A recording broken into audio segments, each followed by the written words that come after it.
दोस्तों नमस्कार। राजस्थान उपचुनाव में एसडीएम अमित चौधरी को थप्पड़ मारकर चर्चा में आए नरेश मीणा पिछले 2 महीने से जेल में बंद है।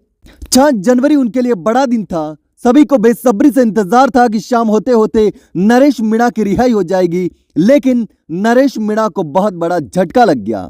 दोस्तों, नरेश मीणा के 18 साथियों की जमानत हो गई, लेकिन एक अकेले नरेश मीणा की जमानत नहीं हुई। ऐसे में नरेश मीणा के समर्थक और समरावता गांव के लोगों को मायूसी घर लौटना पड़ा। जी हां दोस्तों, क्योंकि नरेश मीणा को अभी भी जेल में ही रहना पड़ेगा।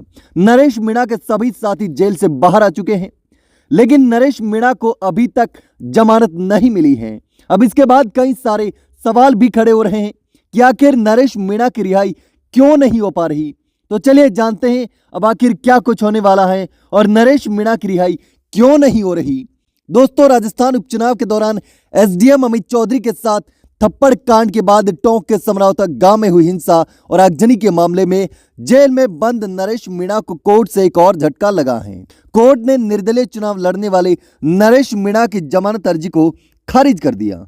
हालांकि अन्य 18 आरोपियों को कोर्ट ने जमानत दे दी। समरावता गांव में हुई हिंसा और आगजनी के मामले में अब तक कुल 61 लोगों को जमानत मिल चुकी है। दोस्तों, सोमवार को टोंक जिला एवं सेशन न्यायाधीश ने 19 में से 18 आरोपियों की जमानत अर्जी पर बहस के बाद फैसला दिया।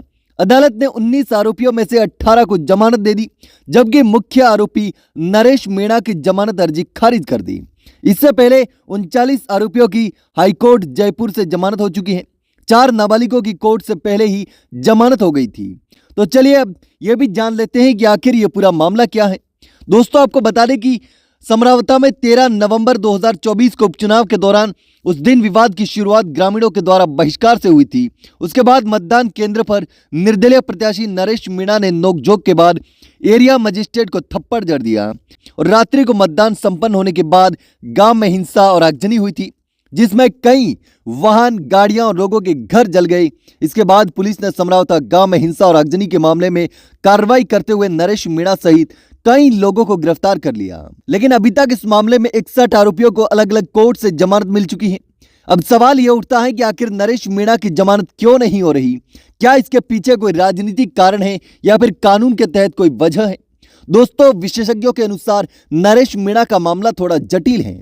उनकी गिरफ्तारी के बाद कई आरोपियों की जमानत हो चुकी है, लेकिन नरेश मीणा की भूमिका पर अदालत ने सवाल उठाए हैं। कानून के अनुसार नरेश मीणा का इस हिंसा में महत्वपूर्ण हाथ था और इस वजह से उनकी जमानत पर फैसला टल गया है। हालांकि नरेश मीणा के समर्थक मानते हैं कि उन्हें राजनीतिक दबाव के कारण फंसाया जा रहा है। उनका उद्देश्य केवल चुनाव में सही तरीके से अपनी बात रखना था। इस मामले ने राजस्थान के उपचुनाव को एक नया मोड़ दे दिया था। तो दोस्तों, यह था नरेश मीणा की जमानत का पूरा मामला।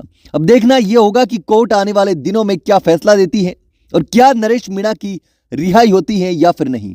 लेकिन दोस्तों, इस पूरे मामले पर आप क्या सोचते हैं, मुझे कमेंट करके जरूर बताना।